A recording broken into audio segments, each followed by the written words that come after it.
Good morning, everybody, and welcome to our webinar. I hope you can all see and hear me okay. My name is Ben Troke. I'm a partner at Hill Dickinson Solicitors working in the healthcare advisory team, and I'm delighted to welcome so many of you to our third session of our Mental Health Providers Forum. The intention of this event is to welcome a group who work in the world of provision of mental health services across the NHS and independent sector providers. And the intention is not just to focus on the Mental Health Act, but to look a little bit more broadly at the issues that come up for organisations that work in that world. And I hope that's helpful.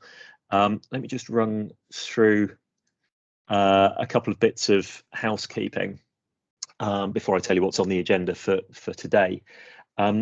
Because of the numbers of people involved, while we're all getting used to this technology and for remote meetings, we have disabled the microphones for the attendees for the start. What we will do is after each of the three presentations we've got lined up, we will invite people to put their hands up if they would like to unmute themselves and ask a question in person. Throughout the sessions, please do put questions into the chat box, and I'll try to take stock of those and ask them on your behalf at the suitable breaks after each presentation is given as well. So please do put questions in the chat box as we go through, but you will get a chance to unmute yourselves and ask questions after each of the three sessions. This presentation is being recorded and we will circulate it along with a copy of the slides after the session is finished. For today, there's three topics on the agenda. The first is workforce issues in mental health services. I'm particularly pleased to be able to include this because it does look more broadly than the daily bread of dealing with the Mental Health Act itself. But it's obviously such an important issue for organisations working in this field. And I'm especially delighted to welcome Martin Kersey from St Andrews Healthcare to speak alongside Amy Milson from our health employment team on that topic. We're then going to look at the mental health unit's SENI's law, the use of force regulations consultation that's recently come out, and that will be presented by Joanna Crichton of our healthcare advisory team. And then Louise Wilson gets the final slot on the Mental Health Act, DOLS, the Liberty Protection Safeguards, the conundrum around the interface between those different legal frameworks, the way it is now and what's going to happen as LPS comes in. Just before we move on to that agenda, let me mention a couple of bits of sort of news and updates by way of context in case it's useful. We did do a session on the Liberty Protection Safeguards last week, and many of you may have been there for that. In case you weren't, the update we can share on that is that we're still told that the code of practice and everything that goes with it, the draft regulations, the workforce plan, the training strategy, that is all still expected out for consultation before the end of next week, because that's the end of the parliamentary term. And once we're into the summer recess, it can't be launched for consultation, and then it'll all be on hold until September at least. And we are also reliably informed that there'll be an announcement at the same time as the code is put out for consultation that the implementation will be pushed back from April to October 2022. But we do await the formal announcement of that. In terms of Mental Health Act reform, which we covered in the session last time in March, I'm told we're not expecting draft legislation until well into next year, perhaps at best. Nobody's actively working on it at the moment, but we might well learn a little bit more, because I'm told the government's response to the consultation review is due out tomorrow. but that it's not expected to announce any grand new policy commitments. And the third thing, just in the last couple of days to flag, is the Health Select Committee publishing a report on the treatment of autistic people and people with a learning disability, which made some pretty strong criticism of the way the system and provision is at the moment. And perhaps we'll get a chance to come back to that in the final session, where we hope to invite you all to join a more general discussion, ask any questions, share experience for colleagues here to learn from. So thank you very much for joining us. We have 90 minutes or so through to 11 o'clock to go through those topics. And I will hand you over to our first speakers, Amy Milson and Martin Kersey, to introduce themselves. Thank you very much. Many thanks, Ben. So good morning, everybody. As Ben said, I'm Amy Milson. I'm one of the legal directors in our health employment team. And I'm joined by Martin Kersey, who will do the second half of the workforce considerations in mental health services. So firstly, I wanted to really talk about the 5-year forward view for mental health. FYFV, as I'm sure you've sort of all very used to it being known. As sort of it was set up back in 2016, so some time ago now, and it was a government initiative to support the delivery of improved mental health services in England, recognising that this was a core area and recognising that there needed to be a lot more focus on mental health as well as physical health. The improvements that were sort of set out in this initiative were sort of expected between 2017 and 2021. So 4 years, even though it was sort of originally a 5-year project. As we know, a lot's happened in that period. A lot of things that maybe couldn't have been anticipated back when this was being prepared. But nevertheless, the government at the time committed to invest £1 billion in improved access to mental health services and to sort of allow services to be accessed at the right time, because I think there was an acceptance that too many people, too many service users were sort of being sort of dealt with too late to make the difference that was really needed, and really to sort of do that integration of services. So I suppose that there was much more of a collaborative approach, joined up approach, and of course embedding mental health services into the NHS, because previously before that there was definite sort of divide. From a workforce perspective, the biggest thing really with the sort of the 5-year forward view was about the increase, the anticipated increase to bring 21,000 more posts and 19,000 additional members of staff by 2020 to mental health services. And that was to draw from existing pools of nurses, occupational therapists and doctors. But clearly, as you can see, that's a huge number, and that was sort of set out in the original goals by the government. And that was obviously meant to be a core part of improving services, because there was a recognition that mental health services in particular were really understaffed, as most NHS services are, but mental health services in particular.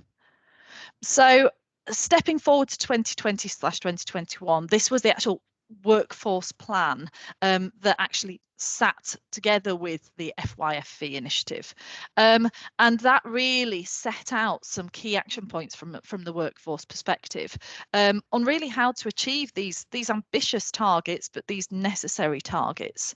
So firstly, I mean, there was a focus on producing good mental health, and saying that really those that were leading it, the regulators, HE, PHE, should be the exemplar in creating sort of mentally healthy workplaces. So they themselves needed to address maybe issues that they had in their own workplaces. Their leaders needed to step forward and say, okay, we're going to do X, Y, and Z. And like I say, that they sort of are saying, we'll start from the top and we'll work down, and actually we'll bring this plan out. Identifying and responding to mental and physical health issues promptly, recognizing that there's a difference, but sometimes the two can go together. And raising awareness really, and especially in primary care, because I think that acknowledgement that most people, most service users will probably start by seeing their GP. It will start at the local level. And of course, in order for them to then access the correct services going forward, the GPs, primary care, need to be able to address issues. There's no point them sort of just seeing the physical health issues and ignoring the mental health, because they would not then put the sort of the patients on the correct pathway for them to get the support and services they needed. Retaining and supporting existing staff, well, that had to be a key. In order to sort of grow staffing levels, you needed to hold on to the staff that you had. I mean, that's fundamental in any organisation. And of course, again, there's that recognition that in the NHS, and particularly in mental health, that over the years we've been hemorrhaging staff. I mean, that's still one of the biggest concerns in the NHS, that they continue to lose staff, people that say, okay, I've had enough of the NHS, I'm going to look elsewhere. So starting to sort of recognise that, look, it starts with retention, and because of that, we need to see what makes our staff happy, what's going to support them the most, what's going to give them sort of that job satisfaction to keep them here rather than going to another organisation. Encouraging qualified staff to return to practice in the NHS. Again, another key thing in building that number, that very ambitious number. How can we get people that have maybe previously trained in this area to come back? I mean, they might have left for whatever reason. It could be for childcare reasons. It could have been to start a family. It could have been because they found in the past it too stressful, not supportive enough. So really getting to the nub of why people might have left this area to start with, to then say, can we get them to return? And because of that, part of this initiative was to do this return to practice campaign. Again, I know it's what a lot of organisations are looking at. They're looking at actually, okay, let's look to that qualified part of the workforce that we've maybe lost in the past. Can we bring them back? What will incentivise them to come back? What will keep them when they do come back? And then international recruitment. Again, always a key part of any sort of NHS recruitment and retention plan. And we know that is across the board, but certainly in mental health.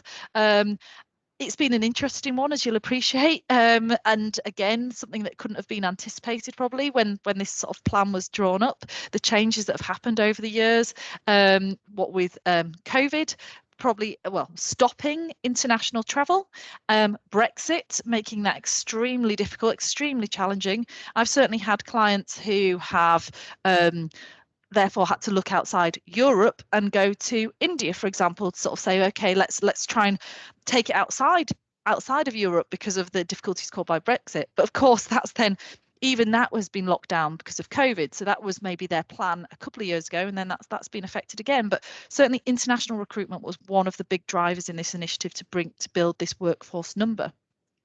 Then new skills, roles and ways of working, looking at new care models and different roles and leadership academies. So looking at sort of that collaboration really between the roles, and again, we see this all over sort of the NHS and all over different organisations, to sort of say that, look, can we do this differently? Can we skill certain people up so that otherwise it's less rigid in your role? It's less, well, you do that bit, then it moves on to this bit. Can people take on more responsibility? Can they be skilled up?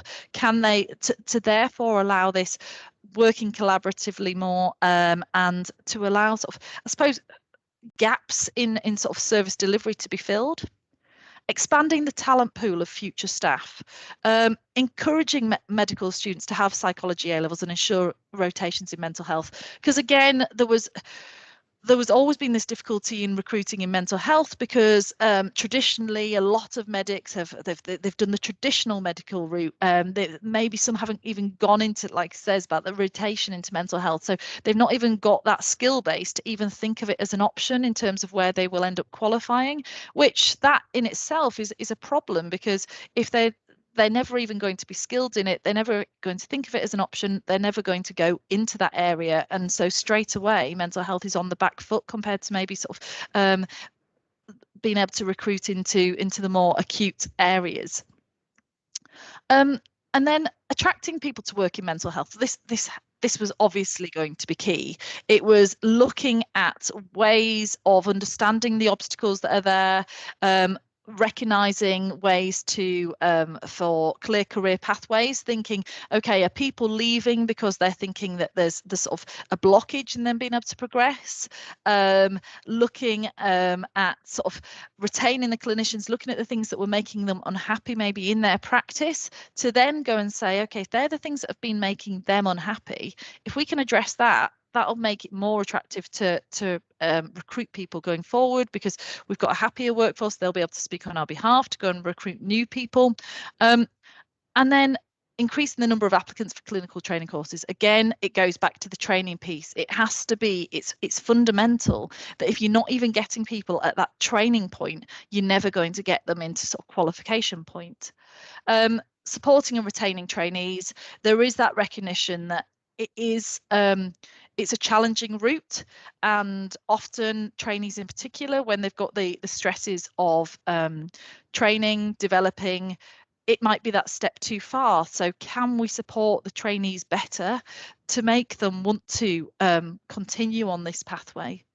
And then the last point was, as part of this, of the stepping forward sort of workforce plan that sort of sits with the sort of that sits with the overall development of sort of and improving mental health, was cross-organisational effort for workforce planning, better intelligence, understanding the issues that underpin this area, and then making sure that actually we don't work in silos, that an issue that affects one mental health sort of trust or organisation will be carried over to the next. Can we almost bring, say, HRDs together to, in sort of collaborative ways of working, for them to share ideas, for them to share their frustrations, and to see, well, actually, how have you ironed out that issue? Because actually, could we address that in our own organisation?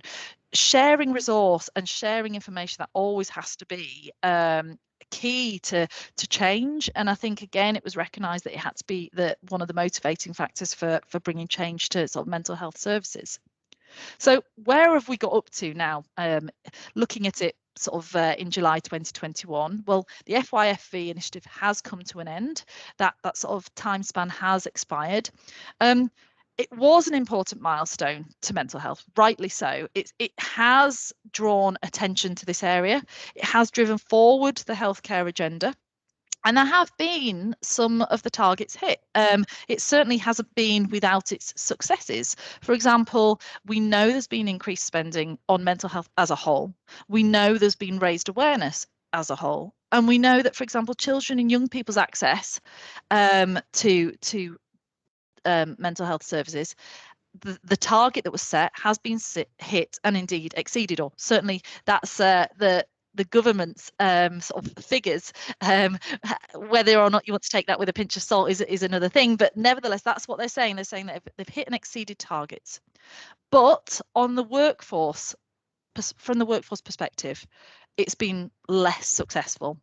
We've not hit that number in terms of bringing people to mental health services and retaining sort of those figures.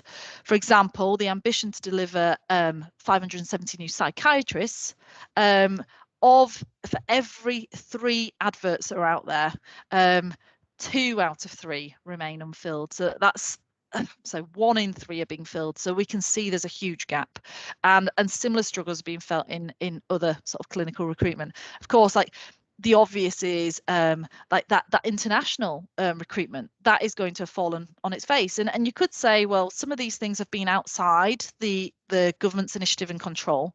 Of course, there's things that have happened in this time span that we could not have anticipated, and there have been challenges in addition, as well as COVID. There have been, like I say, Brexit, which has made it much harder to recruit from Europe, for example, but all the sort of extra layers of bureaucracy with visa applications. I mean, I do quite a lot of support for that with clients and things, and that has been so challenging, getting those through, and even when we have been trying to get visas and things through, there's such a backlog in it because everyone's trying to do the same sort of the healthcare visas, that they're not touching them, the sort of sitting on them for weeks and months, and that doesn't help service delivery.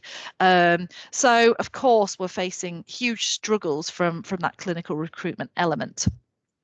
As I say, progress has inevitably been set back by COVID. Remote work, so from looking at mental health services generally and the impact that COVID has had on mental health services, remote working, digital and telephone healthcare, that is hard to reach patients at the best of times. There's many patients you won't reach. Like think of like your elderly population that aren't as maybe sort of connected to the internet and sort of the digital world. Think of like your younger population or your maybe more deprived population that don't have like computers to go and just hop on sort of to go and do Teams calls and Teams meeting with the doctor. And as well, even if they are being reached, there's things that are completely lost by looking at a screen or speaking on a phone. You don't get those same emotional cues. And again, when looking at mental health services and sort of reaching out to service users, that's key, because as we know, a lot of mental health conditions, people don't voice things. People won't go and speak up. People are maybe embarrassed, ashamed. It will take time for them to open up. That's not going to be very easily done on a 10-minute telephone call with a doctor. Feelings of isolation for members of the workforce and service users. So it's having an impact on both sides. So the service users are struggling. Their conditions are maybe getting exacerbated by those feelings of loneliness, by those feelings of not being supported. But that applies to members of the workforce as well. I mean, there's been many people in the workforce who have had to shield, and they've maybe not felt that they've felt isolated. Those that have carried on working, they've had to do things in a very different way. They've also been massively under the cosh because there's less people, more things to do, and they've had to adapt. And like I say, increased pressure on the sector and in turn the workforce. Of course, as we know, we hear in the media all the time, don't we?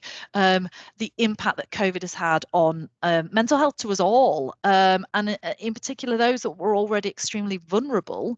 Mental health conditions have increased. Suicide and attempted suicide has increased. So, of course, that has that knock-on effect on the workforce. So we do hear about this COVID-19 mental health and wellbeing recovery action plan and the £500 million funding associated with this. It's interesting because we're hearing about it, but it's very much and me and Martin were actually having a catch up the other day about this, and it's again a bit sort of take it with a pinch of salt. It's of course it's that the government is saying the right things, but whether or not that funding, whether in the mental health services you will have access to that funding, it's going to be a different matter. How easy is it going to be to get that funding? And even if it is there, it's only likely to be 1-year funding programme. But as we know, the ramifications of this pandemic are going to be long term, and for many they will have long term effects that a lot of people will be scarred for years and years, and the impact on this on mental health services and service users is going to be astronomical. So looking at the NHS People Plan, how does that support mental health services improving? We know that sort of the NHS People Plan has been released. There's been various drafts and sort of interim plans, but looking at that nevertheless, staff shortages. It's recognised in the People Plan that staff shortages put the workforce at greater risk of poor well-being, burnout, and attrition. It goes hand in hand, doesn't it? If people are overworked, even if they're wanting to give it their best, and of course the people that are in sort of the NHS and in sort of private sort of mental health services and sort of charitable mental health services, they go in there because they are compassionate people. They want to help, but there's only so much help you can do if you're burnt out yourself. I always think of it as that sort of the analogy of what they say when you're on a plane. Not that many of us have been on a plane in some time, but when they're doing the safety video at the beginning, and they're saying about putting on your mask, put on your mask before you go and put on anybody else's mask, because of course if you've been knocked out, you've gone unconscious, you can't put anybody else's mask on. So you've got to look after yourself before you can help anybody else. And it's true about the sort of the workforce. How can they continue to help other people if they are absolutely on their knees themselves?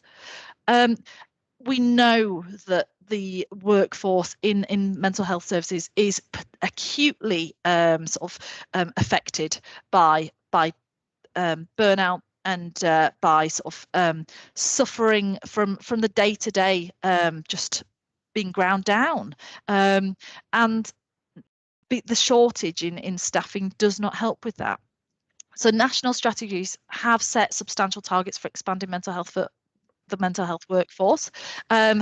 But unfortunately, we know that the last workforce extension plan wasn't hit. So we're already working on a deficit. So we're talking about new figures, trying to attract and trying to retain more staff, but we haven't been able to do it the first time around. So we're already, like I say, working at a deficit. So we've got a problem here. Yes, there has been steady growth to NHS mental health workforce and mental health services generally over recent years. And that's probably been helped by the raised awareness to mental health. But that said, it's a steady growth. And in order to achieve the sort of changes that we need radical acceleration and investment in sort of that recruitment and retention and training in this area. So our experience with mental health clients, I mean, we act for many. We've acted for many over the years in sort of employment and workforce. As a team, like I say, we act for many mental health trusts and service providers and have lots of experience of workforce issues and sort of and matters that will go to tribunals and things. We work for the largest mental health trust in the UK, Merseycare, and Merseycare in particular are at the forefront of just and learning culture, which, as we know, is prominent in the NHS generally, because it's about the way that we sort of deal with service delivery, the way we sort of treat our workforce, the way we are open and transparent, the way we try and get to the nub of a problem in a sort of efficient but in a compassionate way, and that we support both the workforce and maybe those that have brought the problem to our attention in a compassionate and supportive way. And like I say, Merseycare are at the forefront of that. And particularly when we're looking at the mental health sector and we're thinking about treating everyone with dignity and respect and dealing with workforce issues in a timely manner, this is all really, really important, because again, one of the reasons why we've probably over the years lost lots of people from, say, mental health services is because there has been an unhappiness, there has been a feeling of matters going undealt with. So of course, if we're trying to address that issue, we need to be on top of what the issues are. We need to be supportive of our workforce, and the key, as Dido Harding has made in her recommendations when we're thinking about sort of just and fair culture, and we're thinking about dealing with things efficiently but compassionately. So workforce issues in the mental health context, so just sharing some of our experiences and what probably makes this potentially even a sort of, it's a niche area, it's a complex area, it's got its own challenges, and I'm sure everyone that's on this call, you'll know that from first-hand experience. But sharing some of our experiences, yes, you get all the day-to-day workforce and ER issues that you would expect. I mean, at the end of the day, we're dealing with large organisations, healthcare organisations. So yes, they are the same workforce issues that you'd probably get in any organisation and certainly in any healthcare organisation. However, in our experience, it steps up somewhat in sort of mental health services, because you've got that additional pressure caused by that understaffing and that under-resourcing. So you've got that in turn leads to more employee disputes, more workforce unhappiness, more absence management, because if someone's unhappy, that often it doesn't take a genius to say, okay, that might cause them stress, distress. That can often go hand in hand with them going off sick, saying work-related stress, and also just general grievances and things that are raised because of workforce unhappiness. And the more ground down and the more burnt out they feel and the more under-supported and understaffed, then the two go hand in hand, workforce issues and understaffing and burnout. Strains of dealing with people who are mentally unwell do often cause problems for staff who are doing the work. It is impossible to act in a vacuum when you are working with very ill people who share their experiences day in, day out, and that's part of what they need to do as part of getting better themselves and just being open, and they share their experiences. Like I say, it's impossible to work in a vacuum. It's impossible to not take that information in. And over time, that again is going to wear people down. Hearing really distressing stories, how to manage and how to deal with that information. Also dealing with because they're very ill, often very aggressive, often very violent staff. How often would you expect to go into the workplace and be subject to abuse and violence every day? You wouldn't, and you would hope that someone would protect you from that. But of course, in this area, that's impossible. These people are ill, and they're acting out because of their illness. And of course, though, like say, it's the workforce that face that head on, and that leads to their own issues, and them suffering in turn.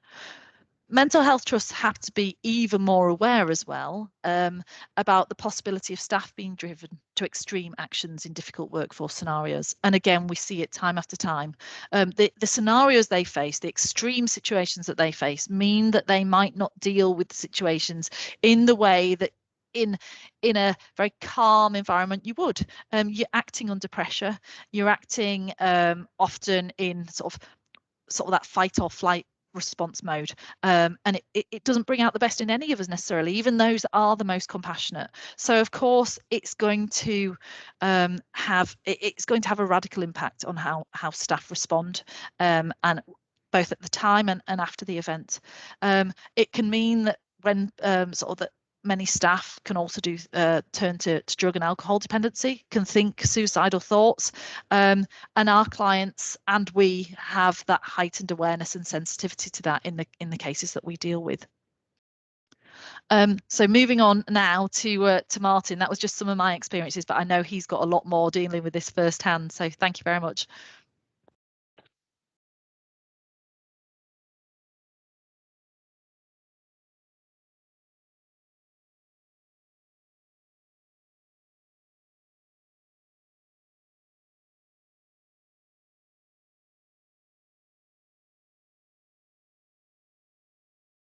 Martin, if you're okay to take over the slides, and I hate to have to say it and win the Teams bingo, but I think you might be on mute.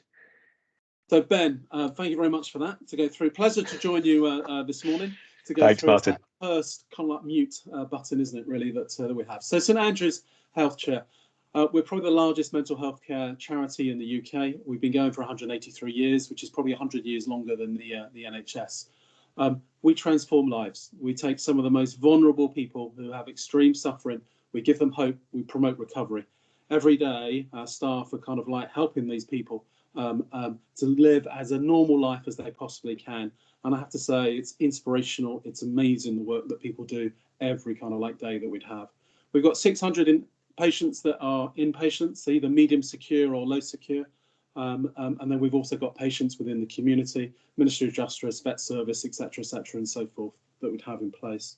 Just listening to what Amy was talking about, 2/3 of our patients are obese. So that physical health care is a real issue and a real challenge. And I think the government's been right to want to focus on physical health care as well as mental health care, because clearly we can assess what the patients have, what their issues are. We can come up with a care plan. We can come up with medication to support those. But clearly, that physical health care is a big issue, and we need a plan for that as well. I think we all know that people with severe mental health issues live 20 years less than people without. and therefore that focus on physical healthcare is very, very important. We've seen big increases in demand into the system. One of the biggest challenges that we have is that we work with our patients, we get them better over a period of time, but there's nowhere for them to move on to then have their next kind of like placement, particularly if they've come into medium and into low secure, and then they're looking to go into community facilities. There isn't just the places for people. And then I think what we're also seeing is that there's the demand for people kind of like coming through, and services like ourselves and other services are struggling to cope with that demand for people. On the international recruitment side, this is interesting because I think the NHS have done a great job in terms of recruiting, particularly physical healthcare, particularly acute nurses. Countries like Indonesia and Philippines, they train far more nurses than they need themselves because it's one of their biggest export kind of like industries to export nurses to the UK and to other areas. And then the benefit is a lot of those nurses that then come and work in the UK are sending a lot of money back home to support families and so forth within Indonesia and Philippines. So it works well for them and it works for the NHS. However, they do not have mental health, they do not have learning disability kind of like care hospitals, scenarios and so forth. So we struggle to recruit people who have any mental health kind of like care, kind of like experience. So the international recruitment works very well on the physical side, but it doesn't work on the mental health side of things that we have. In terms of healthcare, hey, look, in the last 5 weeks, I've had 40 inspectors from the CQC. We've had an inspection from NHS Wales that sent us a number of their patients. We've had the European Commission for Torture. So they are a European body. They go around various European countries looking to make sure that patients in medium secure facilities are not being subject to torture to go through. And we've got a college. So we have a number of patients who within our CAM service. So we have our own school. We've had Ofsted come and visit. That's in the last 5 weeks. I think it's fair to say that on a normal year, we'd have 80 to 90 kind of like inspections throughout the year.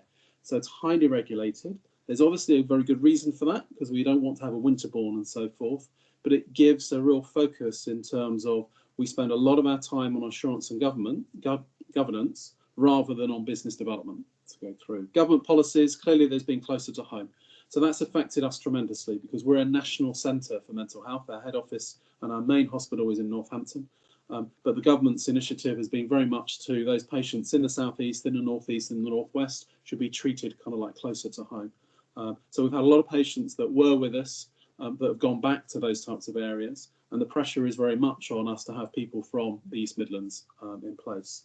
So we've set up an initiative with the East Midlands Alliance where we work with the East Midlands kind of like trusts, and we're an equal partner with that, and therefore we're commissioning to take those patients within the East Midlands.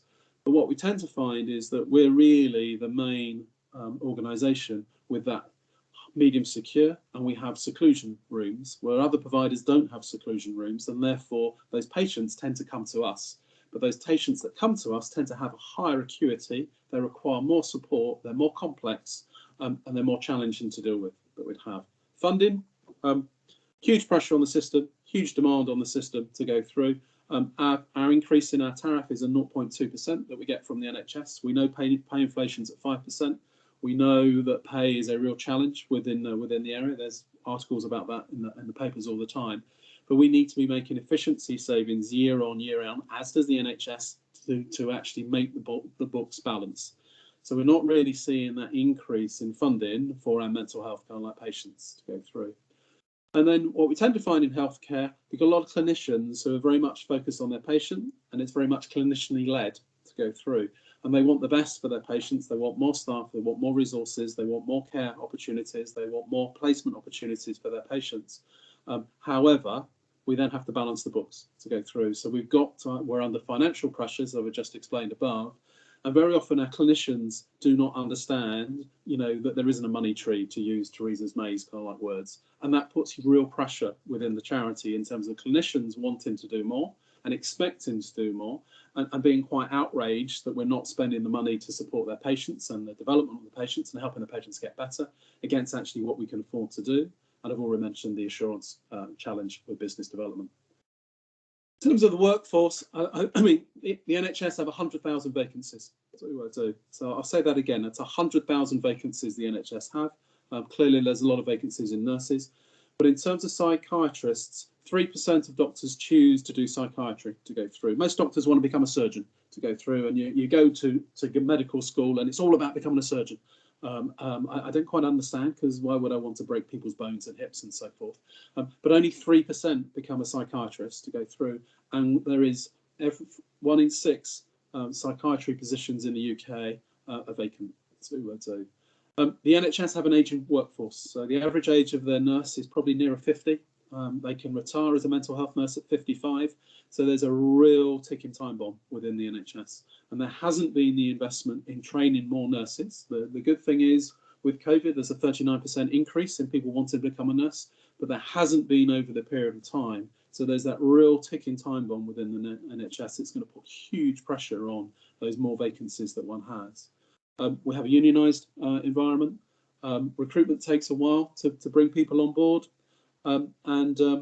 We probably have the highest number of riddles in the country to go through. Where I've worked before, you have slips, you have people fall over, you have the manual handling where people haven't lifted the parcel properly and so forth to go through. Whereas we've got a high level of patient attacks on staff. In our CAMHS unit, is probably 11 every day that we're seeing. The physical attacks are not so bad because of the training we put in place. It's the verbal abuse that we have, and there's a lot of verbal abuse. There's particularly a lot of racist verbal abuse from our patients, and that's the bit that really wears down on staff over a period of time. In terms of pay, we don't have any variable pay, so the bonuses and the long tips that we would see within the private sector we don't have, and we are a 24/7 operation. So I think during COVID, 4,500 staff. At the height of COVID, I had 900 staff that were off sick for COVID. That put huge pressure on our operations in order to be able to run and to be able to support, to provide those services to the patients. And the patients, a lot of them in the inpatient services, they're not able to go out. They weren't able to have visits. They weren't able to have family, loved ones come and visit them. So the only way they got to catch COVID was through staff bringing it in and catching it from the staff. We have a number of peer support workers, so we're very keen and supported by the government to work with peer support workers. So these are people that have come out the system, they've had the lived-in experience, they're then in the workplace, and we work very hard as a charity to provide employment opportunities for these people. This comes with huge support that we need to be able to provide to people, and basically we have to rewrite, pretty much rip up all the HR policies that I have in place in order to be able to deal with this group of people, because they have a much higher level of sickness. But what they bring is, when a patient arrives and they come into the services and they're disorientated, they don't know where they are, they tend to lash out, they tend to be violent, they tend to be verbal, and then a peer support worker can sit with them and say, right, okay, I was in your position. I can explain how it's going to work. This is the system. Let's have a cup of tea. Let's talk about it and so forth. And we immediately see the patients calm down and so forth, more so than they are doing talking to staff. So that works well with us to go through. As a charity, a lot of our staff, a lot of people that apply to us have mental health issues. And very often what we find with staff is that they've had an experience themselves, and therefore they want to work and give something back to go through. But very often, if they've had trauma-related experiences in their life, coming in and working in an environment where a lot of our patients have a lot of trauma, it brings all that back to go through. And often it's not helpful for those staff, and that creates staff issues for us. So that creates a challenge for us when we're recruiting staff and talking to people. I've put the F factor. Those of you that are familiar with Myers-Briggs, a lot of our nurses are feelings people. They're compassionate, they're caring. The biggest reason that people leave the organisation, wherever I've worked before, you join the organisation, you leave your manager to go through. Unless it's in some of the other countries I've worked in where pay is the issue or career progression.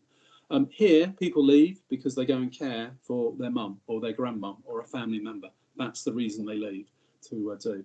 And that's more challenging for me to do something about than offering more money to people.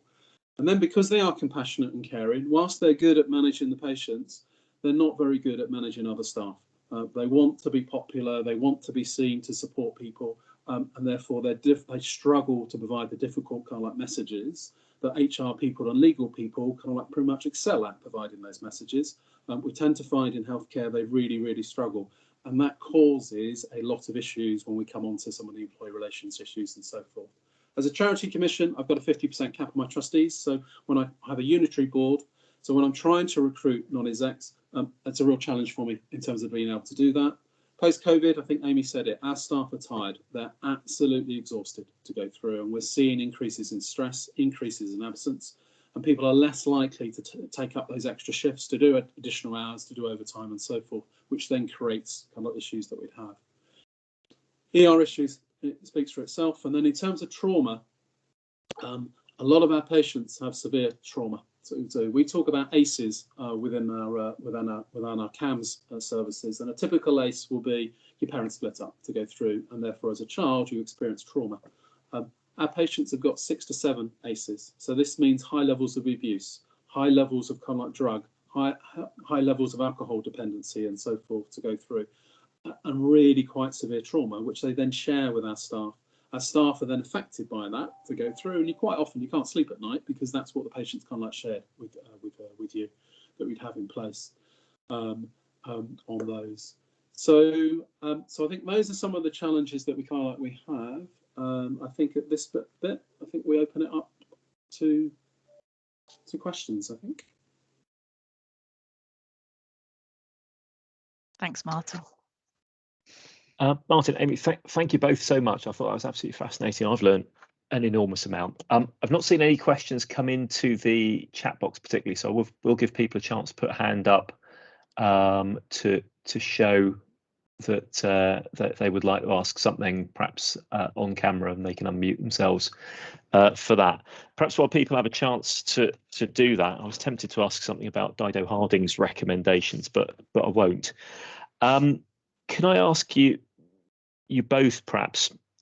I was interested in the idea of having greater flexibility for people with different roles, different responsibilities, but the tension between that and the very highly regulated environment. How do you find that working in practice, Martin? The idea that more flexibility would be helpful, but pushing against the regulation and oversight and those rigid structures. So on the one hand, our IT staff work all over the country. They work from home, and they're very, very happy working from home, and it allows us to attract people, and we're not competing with London salaries and so forth. On the other hand, we need to staff our wards 24/7, and the majority of our staff, our healthcare assistants, our nurses, our multidisciplinary team are working on the wards. So in terms of flexibility, I think there's a number of things that we've taken from post-COVID. And the well-being and engagement of staff's been really, really important. So we have a whole range of flex options. So, you know, if I want to work just term time because I want to spend time with kids in the summer, then you have a term time contract to go through. If my thing is travel or rock climbing, then I work an annualised hours kind of like contract, and I go and have time off. We have a high proportion of staff who have come from Zimbabwe or have come from other parts of kind of like Africa to work with us. We have 20% of our staff are kind of like BAME, which is much higher than the average within the East Midlands type of area. So what we do is we allow those staff to go back to Zimbabwe for kind of like 4-6 weeks to go through that we have, and therefore they can do that each year, combination of paid leave and a combination of unpaid kind of like leave. And then really it's a case of having flex contracts so people can work flexibly, kind of like working for hours that kind of like suit them that we have in place. So you know, really, I think the flex thing has become really important to people. People really like working from home and having a hybrid of working from home. But obviously I can't have my nurses work from home because I need them working kind of like on the wards. In terms of post-COVID, we've given people extra holiday. So we've given them additional holiday, and we insist that they take those kind of like holiday.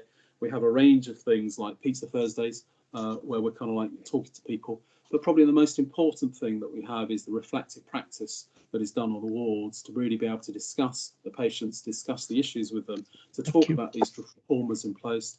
We have a very strong trauma focus based, and we have what we call compassion staff training to really talk to people about, actually, you know what, it's okay to look after yourself. You're giving so much of yourself to the patients to go through. You need to look after yourself and make that kind of like your key priority. Yeah, great stuff. All right. Thank you ever so much. I can't see, unless I'm missing it, anyone's taken the chance to put a hand up to ask a question. So Martin, we'll let you go. Thank you ever so much for your time. That was really, really helpful. Just a reminder to everyone, the slides and a recording of the session will be circulated afterwards. Martin, I know you need to get off to other commitments, so we'll let you go. But thank you ever so much for your time and your input, and I'm sure we'll be in touch. Thanks, Martin. And we'll move on to the next session. I think that's you, Joanna. Do you have control of the slides? Has someone managed to stop presenting? I think possibly someone stopped presenting them. Oh, honestly, one job. Joe, would you like to introduce your topic while I fumble about and try and find the slides to put them back up? Yeah, of course. Morning, everyone. It's a pleasure to be talking to you today. I'm Joanna Crichton. For those of you who don't know me, I'm one of the legal directors in the health advisory team, and I'll be doing a short talk, and it will be short, on the Mental Health Unit's Use of Force Act that's due to come in shortly, which is concerned with the use of restraint on mental health units. Oh, do I have to go through? Right, I'll take control and then. Let me do that. I'll get you to. Oh, you have to take control back then. Hang on. I think you've got the slides, so I'll let you do it. I'm sure there's a more slick way to do this, but sorry, everyone.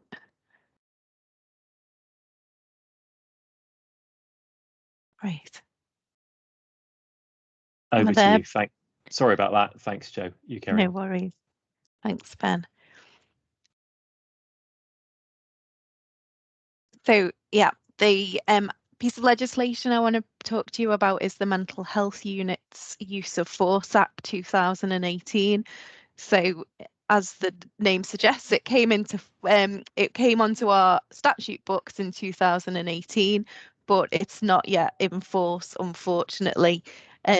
However, the government has recently announced they're planning to bring it into force in November this year. So actually not that far away now when it will actually apply. The legislation applies in England only, so I know I've seen a few of you from the likes of Betsy Cadwallader on the seminar. Apologies, it doesn't apply in Wales. It applies to Welsh police forces to the extent that they might be in an English mental health unit, but that's the extent to which it's relevant at the moment. The Act is nicknamed Senni's Law. You might have heard of it. It was introduced after many years campaigning following the death of Senny Lewis, who died in 2010, aged 23, after being restrained on a mental health unit by up to 11 police officers. It applies to NHS hospitals and also independent hospitals where the criteria set out apply. So basically, if it's providing some NHS services, then it also captures independent hospitals as well as all NHS hospitals.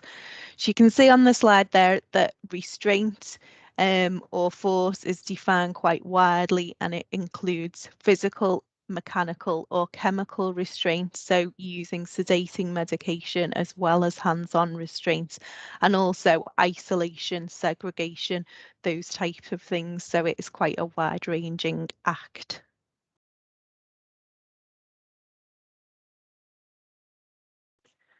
So these are the key requirements that the Act sets out.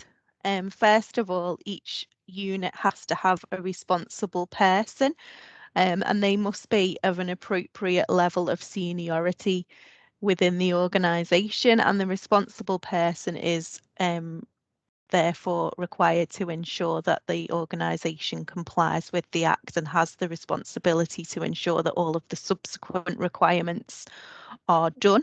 They are allowed to delegate their responsibilities, but they remain ultimately responsible, and it has to be the same person across the organisation. So if this is a large mental health trust, for example, with lots of different units, there has to be one responsible person across the whole organisation to ensure consistency. So it's not at a lower level within each unit. It's an organisational thing.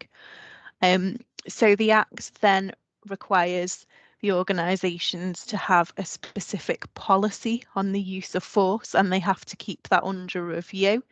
And the policy has to set out what steps will be taken to reduce the use of force by staff. And the Act itself is quite prescriptive in terms of what the policy has to say, and the guidance that I'm going to come on to in a moment further details the types of things that the policy has to include. I suspect lots of organisations have got existing policies around the use of force, but they're going to have to be reviewed to ensure that they're compliant with the requirements of this piece of legislation, because it's so prescriptive. I think any policy that's being produced without this in mind will not hit all of the requirements of the Act.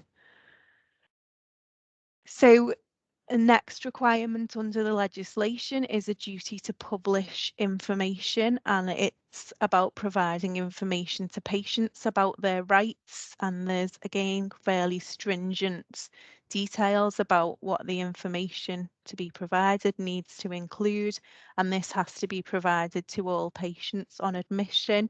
So it's a little bit different to the rights information provided when someone's detained, for example, because this has got to be provided to all patients, including informal patients or perhaps those that are under the DOLS regime.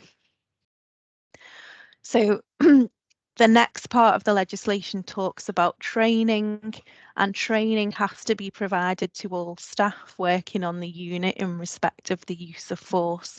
And again, fairly unusually, the legislation is quite prescriptive about what the training has to cover. And also, again, the guidance provides more detail about that.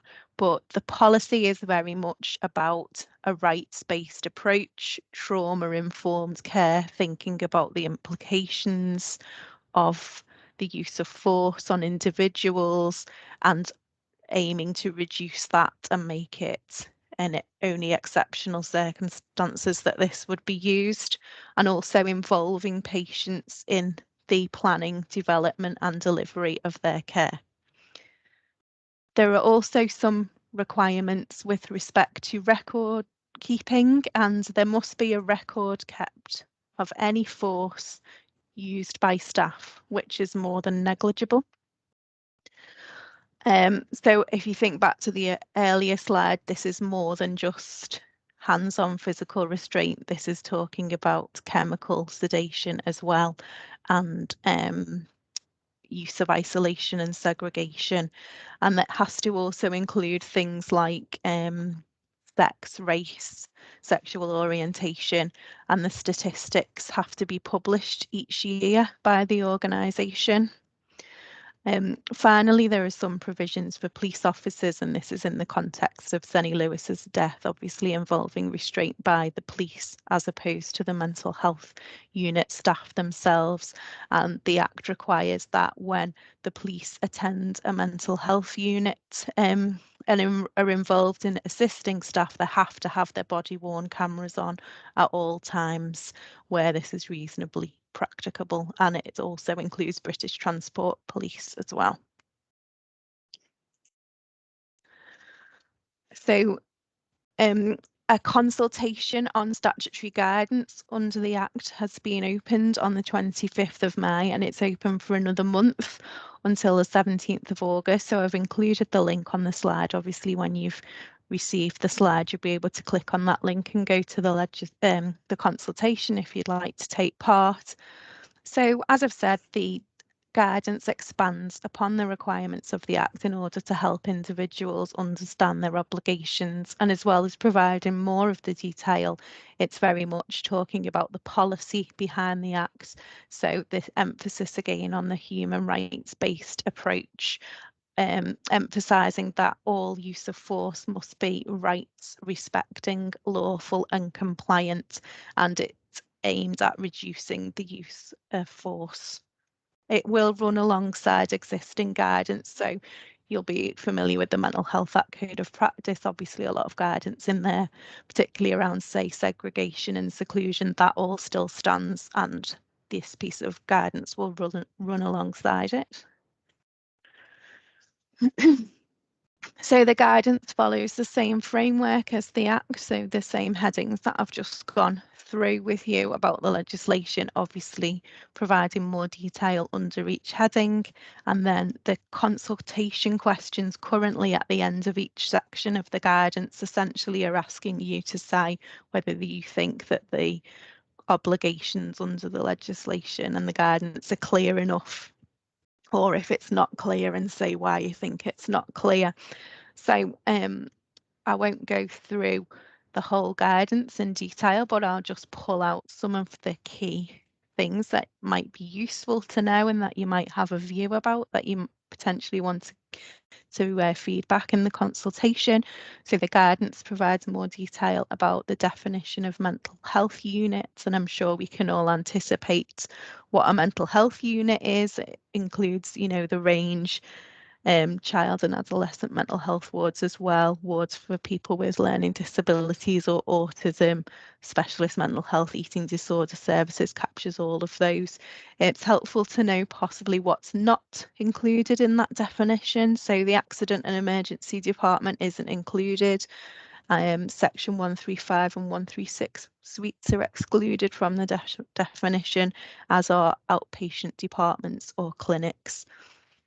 So more detail on the responsible person.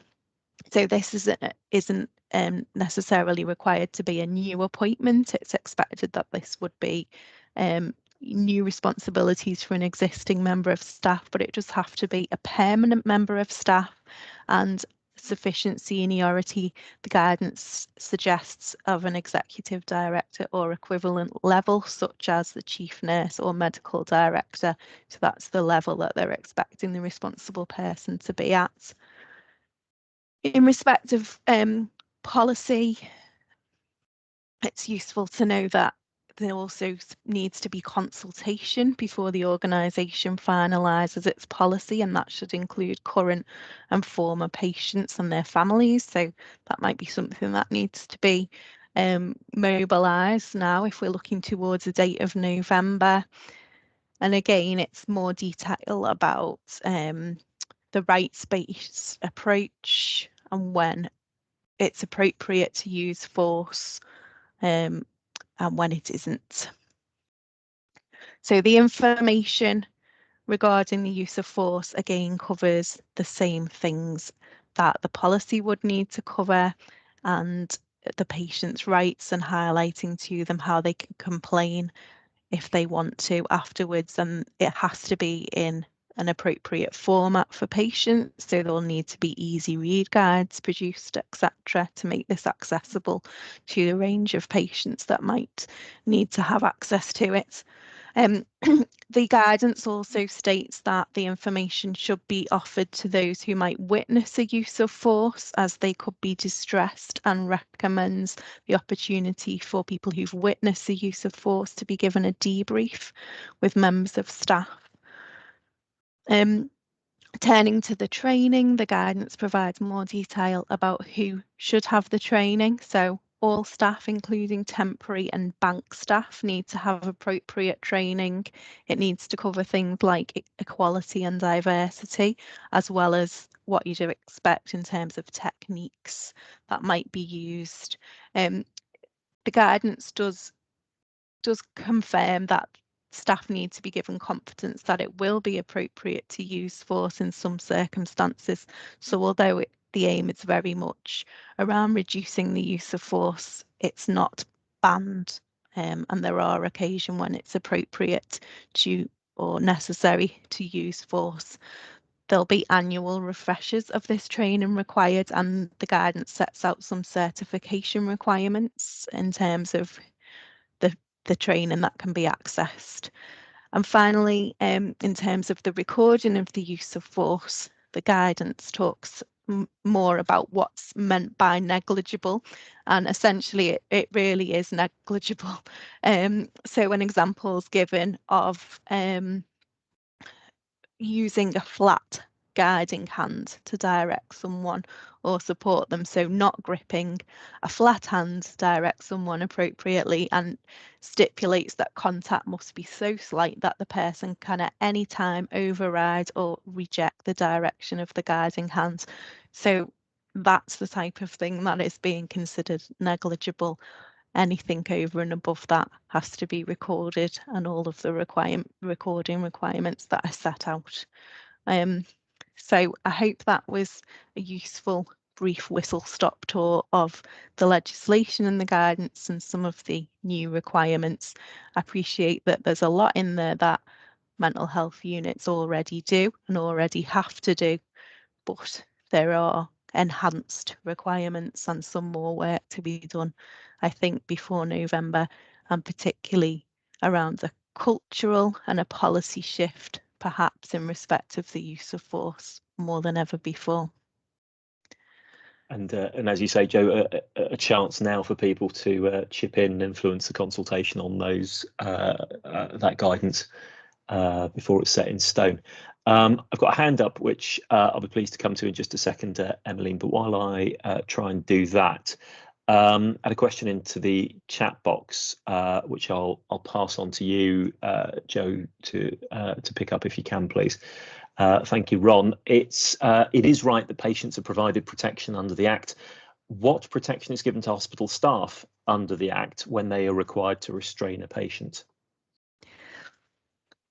So the Act itself doesn't provide any additional legal protection except to provide this framework so that as long as we've complied with the requirements in terms of policy and things, the protection for staff will be under the existing framework of laws that we have. So, for example, thinking about mental capacity acts can justify the use of restraint on occasion where someone lacks capacity and it's in their best interests, and the other requirements are complied with, and often restraints used as self-defense or to defend someone else or property. So it's the common law, essentially the criminal common law, that provides that legal protection in those circumstances. Yeah, thanks. What struck me is that perhaps listening to the way you described it, some of the requirements of the guidance actually have the double effect of protecting staff as well as protecting the interests of the patients. I'm not sure whether, Ron, you're thinking of protecting staff physically or in terms of accountability and potential liabilities or potential later criticism, but obviously things like ensuring there is the appropriate training, that what is done is recorded, carefully documented, perhaps even videoed, and the reassurance by having a framework for the legitimate, appropriate, documented, accountable use of force, that reassurance that it is okay to use force in those circumstances in that way, I think actually does operate to the benefit of staff, as well as to the protection of patients as well. Emmeline, I hope we've enabled you to unmute yourself if that's a hand up to ask a question. Hi, yes, thank you very much. Thank Terrific. you for that. It's really interesting, actually. I'm just curious, we have healthcare provision in some custody suites locally in the Hampshire area. So would this be, obviously this would be applicable to those types of services as well, with detained individuals? I don't think it would fall within the definition of mental health units. It's not one of the specific excluded ones that are set out, but I think it's with specific reference to being in a hospital. Okay, lovely. Thank you. I just wanted to clarify. Thank you. Yeah. All right. Thanks very much. I can't see any other hands up just now. Louise, do you want to take us home with the best for last, the Mental Health Act, MCA, DOLS, LPS, the conundrum, the state of it now, frankly, and is it going to get any better? If I ask you to keep it to about 15 minutes or so, if you can, please, yeah. And then that will make sure we've got a few minutes left for either questions on this specifically or a more general Q&A and chat, and then we'll wrap it up for 11 if we can. I'll do my best. Thanks, Ben. Smashing. Thank you. I'm Louise Wilson. I'm a legal director in the health advisory team with Joe in Liverpool. I'm going to do a whistle stop through this because we know that this is a crossover area which we can talk about all day in terms of the MHA and the MCA, but we're particularly just going to focus on the aspects of deprivation of liberty in this particular session, because even though the Act has now been in for so many years, we're still getting a small but significant amount of queries that come through where we have either a very genuine dispute and a really difficult set of circumstances to work through as to what is the appropriate framework, or fairly obvious ones where there's just a misunderstanding and a complete misapprehension of what the law and the position of the patient may be. And we're still having to get involved in quite a few of these cases to try and assist in resolution, which usually with good communication is thankfully successful without us having to eventually go to court. But we just thought we'd do a quick run through of that because it does keep presenting us with these queries, and just to tie it in with the LPS coming through. So I think this slide, this picture presents a good image about what a lot of people feel about these borderline cases that sit between mental health or DoLS being a potential option, and it's definitely an area which is not that easy to navigate. In terms of the Mental Health Act, we're quite clear what our detention criteria are for the Act, and practitioners are familiar with it, and it's obviously determined within the relevant sections of the Act. So we don't tend to have as many issues about whether somebody is actually detainable on the face of it in terms of Mental Health Act detention. We've then, of course, got Schedule A1 of the MCA, which provides our criteria in relation to authorisation of a deprivation of liberty for any of your patients that are in hospital. That's setting out those qualifying requirements, the age, no refusals, assessments, etc., that must be met in relation to using the MCA for any deprivation of liberty in a hospital unit. In cases where there is a question of use of the Mental Health Act or the MCA being the most appropriate framework that arise, the likelihood is that the age, the mental health and the mental capacity assessments, the no refusals assessments and the best interest assessments are usually in those cases fairly straightforward. What we usually find the issue that's arising is around the eligibility assessment. And that's likely to be the main consideration affecting which regime we might be using. So there will be circumstances where we have to look to Schedule 1A. They've made that easy, haven't they? A1, 1A, doesn't cause any confusion for anyone. But in terms of 1A, that is defining where persons are ineligible to be deprived of their liberty. And of course, there will be circumstances where a patient will not be ineligible for DoLS by virtue of this schedule, and there really is a genuine choice between the two frameworks, the MHA or MCA DoLS.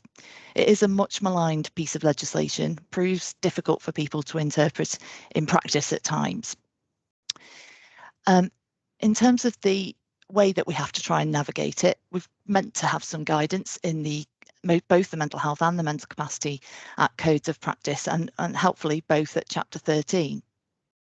The Mental Health Act Code of Practice provides us with guidance regarding cases where either the MHA or the MCA regime is available for a patient.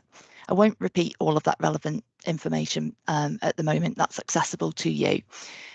Similarly, Chapter 13 of the MCA Code also provides guidance on that interface.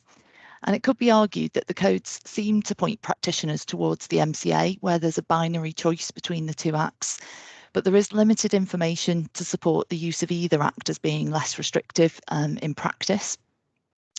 The case of AM versus South London and Maudsley NHS Trust, AMSLAM, as it's known to most of us working in this area, concerned the issue of whether a patient could be discharged from detention under Section 2 of the MHA on the basis that it was no longer necessary to detain the patient under the MHA because DoLS would actually be available as an alternative.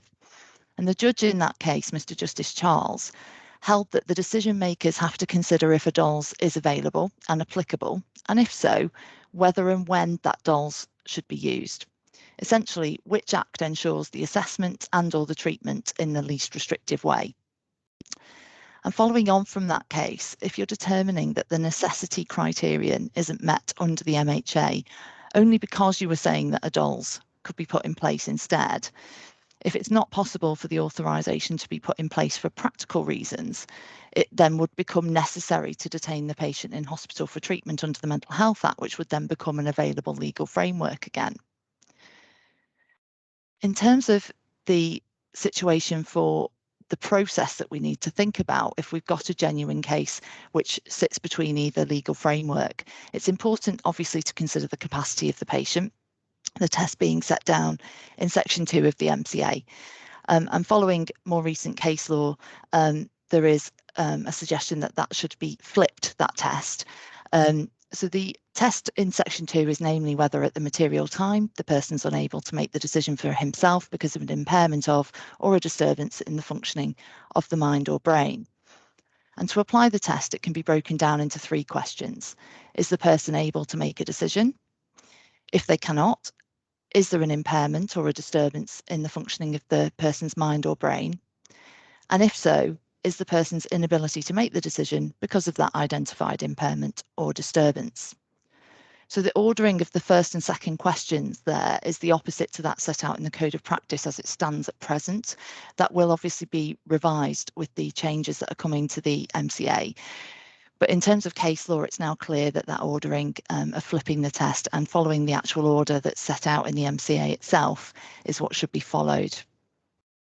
And the relevant decision in relation to this particular aspect is set out in paragraph 15 of Schedule A1 to the MCA, where the relevant question or relevant decision for the purposes of determining whether a patient has capacity to consent to what would otherwise be an objective deprivation of their liberty is whether or not he should be accommodated in the relevant hospital for the purpose of being given the relevant care or treatment. So it's important that we do establish that capacity and your clinicians record that. It's important then that we consider, do we have a compliant, mentally incapacitated patient? Because they can be admitted to hospital informally if their care does not amount to a deprivation of liberty. Subsequent medical treatment would need to be considered as to whether that could be provided under the MCA or not, and we'll come on to that in the next slide, but will depend on the individual circumstances of a case as to whether that admission would be appropriate at all. Then we have to consider, will the patient be deprived of their liberty? Because if that compliant, mentally incapacitated patient would be deprived of their liberty, or if we've got a patient that's objecting or is non-compliant with either being admitted to hospital or to being treated there for their mental disorder, then the Mental Health Act should be used. But there is that genuine choice in some cases of compliant, mentally incapacitated patients between the MHA and the DOLS, and the aspects of being on a mental health ward, lacking capacity and receiving treatment for mental disorder are not in themselves factors which are determinative of which regime should be used. If the patient is not objecting to being a mental health patient or to receiving some or all of their mental health treatment, then we do have that choice between both regimes. The treatment in relation to MCA and MHA, in terms of a note just to reflect on that, is section 28 of the MCA, says we're relying on the if you were to be relying on the best interest principle in relation to treatment, it can't be used to give someone treatment for mental disorder where, of course, somebody has capacity to refuse that treatment, or if treatment is regulated under Part 4 of the MHA, such as ECT. So that would be an obvious pointer towards the Mental Health Act. But in some circumstances, it may be possible to treat a patient under the MCA for physical or mental disorder. I won't go through any detail on section 63 and the Mental Health Act and the crossover retreatment decisions for MCA. That's a whole other session, but it's just important that we focus on the DOL interface today. But obviously it's important that your clinicians are aware of that in terms of the interface between the Mental Health Act and the Mental Capacity Act in terms of treatment, because it's relevant potentially to the DOL decision, but it's also extremely important for treatment decisions. And we're still finding lots and lots of queries coming in from acute trusts and from mental health trusts around those issues as well. In terms of the choice then, how do we choose? How do we make that decision? So whilst the Code of Practice does offer some guidance on making that choice between the two regimes for the decision makers in Chapter 13, I wouldn't say it's particularly helpful to practitioners on the ground. The issue of the deprivation of liberty in itself is the same whichever act is used. Ultimately, that has the same impact for the patient. The care plan that the patient is subject to will determine how restrictive their care is. Whilst in hospital, that's unlikely to lead to any difference between the patient's care, whichever act they're detained under, if they're a patient that we can use either act for. So the decision makers for the regime to be imposed can take into account the safeguards provided under both of those regimes when determining what is most appropriate. And in practice, that will often lead to a decision that the Mental Health Act is preferable, given speedy access to the tribunal in comparison to Section 21A MCA challenges in the Court of Protection. And the protection offered by consent to treatment provisions as well is often seen as preferable. But there may be some circumstances where known factors mean that the Mental Health Act is not preferable. For example, if we've got a patient when they've expressed, having had capacity in the past, really strong views about not wishing to be sectioned under the Mental Health Act, feeling stigmatised by this, and that we think that's a really detrimental aspect for this patient. If on balance all other things are equal, that could potentially be a factor supportive of DoLS. So if there is a choice, what's really important is to document the rationale of why you've chosen the regime that you have. Consider that you've had both regimes under consideration and why you've landed on the side that you have. It can really help in trying to move from one section to another, or where you've got a DoLS authorisation being requested, because the clinician who may have made that decision might not always be available to those that are undertaking assessments to be able to work through that, and other staff need to be able to reference that in being able to talk through anything if you do have a best interest assessor coming in, for example.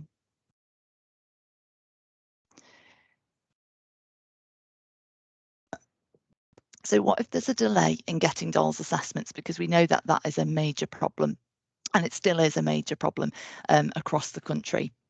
I'm aware that we've been asked previously to advise on the issue of implementing the Mental Health Act where a DoLS can't be implemented solely because of resource issues within the statutory timeframe.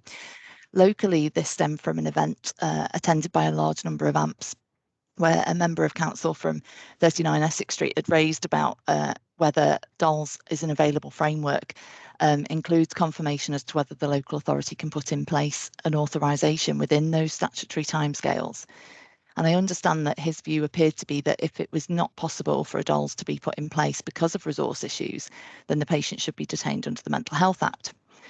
However, following on from that, if you look at the AmSLAM case, as we did earlier, and if the patient is considered to not meet criteria for the Mental Health Act for any other reason other than the necessity element, then they would continue to be ineligible for detention under the Mental Health Act as well, regardless of whether a DoLS authorisation could be granted within the timeframe.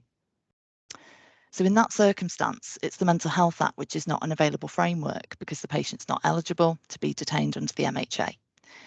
And the same applies when a patient is being discharged from an existing section. If it's felt that the criteria for detention under the MHA would only no longer be met if a DoLS authorisation could be in place, it's obviously only sensible to discharge the section once that is in place. In applying for any DoLS application, it's really important to be clear that the intention is to discharge the patient from their section onto the DoLS authorisation to try and avoid difficulties around ineligibility, having that rationale we discussed earlier available, and ensuring if it's felt that the criteria for detention under the MHA are no longer met, for example, if mental disorder just simply isn't of a nature or degree to warrant detention, or there's just no risk to self or others, which also necessitates hospital, it's important to be clarifying that the Mental Health Act wouldn't be an available framework, and we can't keep people detained under that framework inevitably if it's one of those factors that's at play. So practically, if there's a significant delay in assessment, the way that we've managed to resolve these for clients generally has been obviously communication, ensuring that there is a paper trail of efforts to try and get this resolved, that the trust has been proactive in trying to follow up the requests in relation to having an authorisation. It's really important because, of course, the CQC will pick up on any unauthorised DoLS in your hospitals.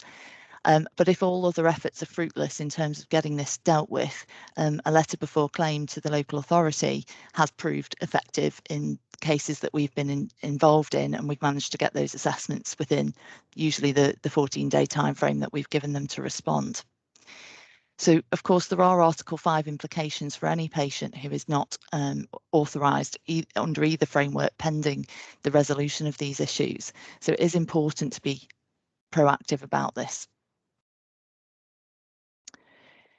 We do, unfortunately, frequently see an impasse between the responsible clinician and the DALS assessor. It's often actually the mental health assessor rather than the best interest assessor. So a lot of those queries tend to be around use of the Mental Health Act rather than necessary other aspects of that. And it's frequently the BIA that is on the side of our inpatient RC who may be saying that MHA isn't suitable. So we've advised in many of those cases. And where neither of them are looking at that, it's a very difficult position, and often there are arguments absolutely to be made either way. But what we don't want to do is leave the patient without an appropriate framework in place. So there will be a limited number of cases where neither framework might actually be appropriate, and if that's the case, we need to use the Court of Protection or the inherent jurisdiction subject to the circumstances. But in most cases, however, it's usually good communication which resolves these cases. And this is where the information being documented regarding that clear rationale for a decision is really important. So the kind of practical steps that we've taken to resolve these issues is getting a second opinion within the trust in relation to Mental Health Act detention and or from the DALS assessment. So we've asked the local authority to do that in the past. If they've got an assessment that says it's not to be granted, then the local authority is in a difficult position. It can't grant a DALS authorisation without the assessments being in support of that, but we have been successful in persuading local authorities to revisit that and to request another assessor. Particularly one example, somebody came to award a clinician as a mental health assessor for a DALS, turned up, spent 10 minutes with a patient. He was in his gym gear saying he hadn't got time to stay and talk to all of the staff because he was off to the gym. He thought every single patient on a mental health ward should be under the Mental Health Act, expressed that very clearly to staff, and absolutely wouldn't even contemplate any other consideration in this particular case. And we obviously, staff recorded that and we utilised that in being able to seek a further assessment. The best interest assessor, RC, family were all in agreement DALS was the right framework, and ultimately the local authority was able to give us the authorisation. So it's important to explore the reasons of the DALS assessors as to why they say they're ineligible. And COP is the ultimate framework that we'll have to go to if we can't get that resolution. And it's important to try and do that in a timely fashion. Now, in terms of objection, that's the biggest problem that we have in terms of what does that mean in practice. Paragraph 5 of Schedule 1A sets out the statutory position regarding a patient being ineligible for DALS if they object to being a mental health patient and they're within scope of the MHA. A person's within scope if an application under Section 2 or 3 could be made in respect of them, and that assumes that the medical recommendations would be available. So, of course, that won't be the case if the RC or others don't think that that's appropriate. In determining whether the patient would be likely to object, if they're not so explicit that that's obvious to us, then regard must be had to all of the circumstances, including the patient's behaviour, their wishes and feelings, any known beliefs, etc.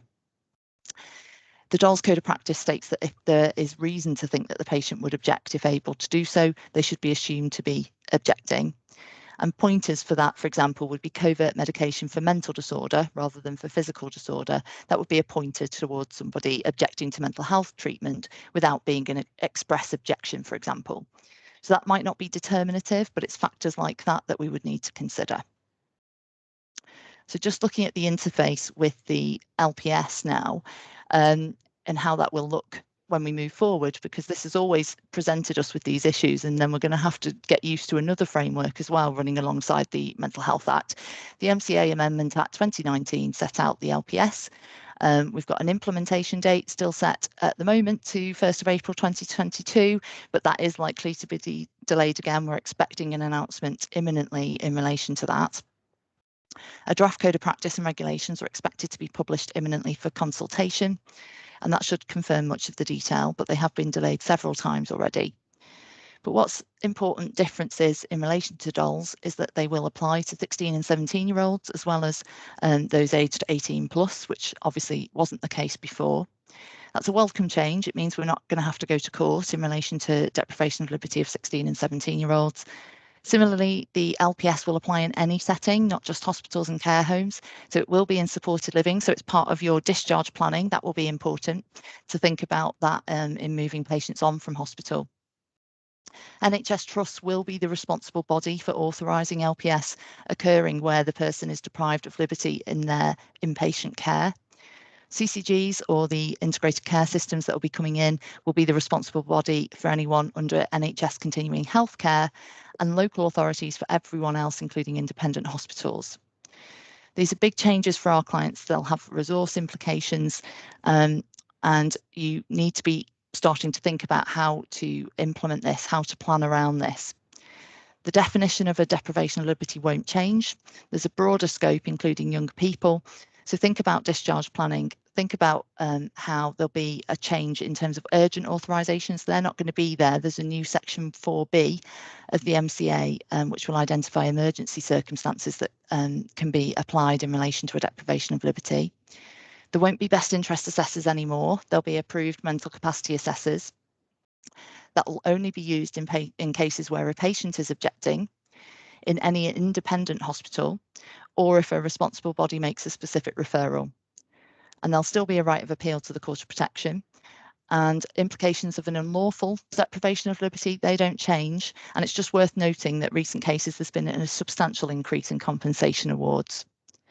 So the interface between the LPS and DOLS and the MHA doesn't really change very significantly, but the Mental Health Act reforms around taking patients with LD and autism out of the scope of the Mental Health Act also may significantly alter the way that MCA LPS will be used. So just finally, on a practical note, what can you do now to prepare? Focus on getting your Mental Capacity Act right within your staffing base. That remains the foundation. Problems arise where that's not being applied correctly. For CCGs, they need to start thinking about further applications beforehand of COP-DOLS, and for those that you're discharging from trusts or independent hospitals, getting them to act on that now, because that will still be in place for a year in the transition period. Scoping exercises should be happening, looking at likely numbers of cases, likely numbers where you might have objection, and also factor into that the age difference, so 16 and 17-year-olds, and also potentially taking out LD and ASD from the Mental Health Act. How will that impact on your numbers? Think about your workforce and your budget planning. Who will be doing these assessments? Who will authorise them? And prepare systems for reporting and diarising. Start on your policies, start on your training. We've got another webinar coming up on the 7th of October 2021 around LPS. We've had our recent one, and if you don't have the link for that, we can send you the link to the recording for that, so do please ask us. So that was a very quick whistle stop, and I'm conscious we're right on time. But if there are any questions, then please do let us know. Luke, thank you very much. Can I just flag anyone who wants to know more about the LPS, drop us a line, especially if you didn't make the session focused on the LPS we did last week. You can contact any one of us individually, or we've got a dedicated lps@hilldickinson.com web email address, and we can send you the slides and the recording of the session we did on the LPS last week. One question has come into the chat box, as it did last week, which is why I mentioned it. Confirm that the local authority will be the responsible body for LPS where a patient is joint funded. Yes. Having been found not eligible for CHC. Yes. And not Section 117 aftercare. Yes. The CCG or ICS will only be the responsible body for a continuing healthcare funded package, CHC. Not Section 117, not joint package, even if the majority is CCG funded. It's explicitly in terms of continuing healthcare eligibility. Conscious of the time, and plenty of people will have to go to an 11 o'clock appointment, so please do go if you have to. But since we have a hand up for a question, I would like to just give a chance for that question to be asked. Penny, can you unmute yourself, please? Hi everybody. I'm a little bit of an interloper. I have to confess that I don't work for an NHS trust, but I do manage a DOLS service. And I wanted to just echo that sort of guidance about if somebody is coming to the end of a section and you're thinking about DOLS, let the DOLS team know ASAP, because then you can get past all those difficulties about eligibility before the section comes to an end. So that was really a plea from DOLS team managers to so that we can work together. Yeah. I just had a couple of little observations. One was about objection, and this is an interesting thing that has happened a number of times with us, where we've had a patient that has gone into hospital under section because they were objecting at the start of the process. They've gone in without capacity. They've not regained capacity, but they have become a compliant patient on the ward. And it's really, really difficult to know whether that objection is just because they're better, or whether they've just stopped asking. And if we go back to the HL case right at the start, Harry stopped objecting, but he was an objecting patient. So that's where some of those difficulties come for us, that if somebody hasn't regained it, if it's a patient with a functional illness, they've been treated, they've regained some sort of understanding of their care, that makes it a lot easier for us. The other part about objection is in LPS, just to make the point, objection is not going to be the threshold. The threshold in LPS is going to be a lot lower, a reasonable belief that the person doesn't wish to reside or receive care. So that actually is going to make life harder for everybody, because a reasonable belief, I mean, I don't think I'd want to be in hospital, or I don't think I'd want to live in a care home. So that is something for us to grapple with. And the last thing is, AMCPs are not going to be doing your assessments for you. Unfortunately, BIAs at the moment do your assessments, but your AMCPs are going to come in and want to look at assessments that your staff have made and make determinations on that. So I don't want to dampen I want to work with our NHS colleagues as much as we can to try and have this smooth transition. So thanks for letting me join you. No, really helpful, Penny. And I think just to tie into that, the workforce and the budget planning, as we've mentioned, sort of within there is so important. And it ties back to those difficulties that were in the first presentation today, the staffing, the issues about that at the moment. This is a real headache for everybody in terms of that planning. And that's why it needs to be starting now, in terms of planning who will be doing those assessments, who will be doing those authorisations in trusts, and within independent hospitals, how will you be giving that information to local authorities, because it is going to be a substantive change for them. Thanks for letting me butt in. Sorry. No trouble. Thank you very much. I've just got one more thing to say for 30 seconds before I wrap it up, because one of you has very kindly forwarded me an email that's just been released by the Department of Health and Social Care to confirm the government will publish its response to the consultation on the Mental Health Act tomorrow, as I had heard, but just a couple of lines to pick out from that email. The consultation response includes no new policy announcements, and instead reflects on the feedback as part of the consultation. So it's not going to shift the goalposts much.